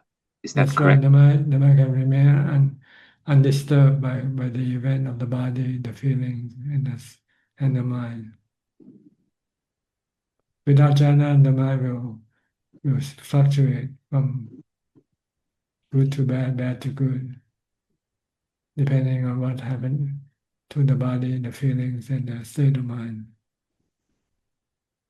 But with jhana, with equanimity, you just remain calm and let the body change as they like, let the feeling change as they like, let the state of mind change as they like, and you still remain the same, calm, peaceful. Because you see that there's nothing you can do, you cannot control them. When you try to control or manage them, and when you cannot do it, then you can get suffering. If you don't want to have any suffering, then you should leave them alone. Let them come and go, rise and cease by themselves, of themselves. You need jhana to do this. So if you're not expert on jhana, then don't go to wisdom yet. Try to develop more jhana until you become an expert. You can remain calm all day long, whether you're inside or outside of jhana. Then you can develop wisdom. Teach your mind to understand the nature of everything as being anicca, dukkha, anatta. So when anything happens, then you can just say, oh yes, this is the way they are, seeing things as they are. Don't try to change anything because you cannot. When you try, you get suffering. Okay. Yes, understood, Prajat. Thank you so much. All right. Is that all the question? Yes, that's all. Okay. Well, thank you for your company, your participation. I hope this meeting is beneficial to you and can help you advance in your practice. In the meantime, please be safe, be constantly mindful, and keep on practicing. And if all goes well, I'll see you all at the same time next week. Thank you and goodbye. Thank you, Sadhu, Ajahn. sadhu, sadhu, Tanajan. Thank you, Thank Tanajan. you, Ajahn. Thank you, Amin. Thank you, Amin. Good night, everyone. Thank you. Bye, everyone. See you next time. Bye. Okay. Bye-bye. Good night. Bye, everyone. Bye. Good night. Bye, B. Thank Yeah, you. bye. Take care. Bye, Sweet and Check.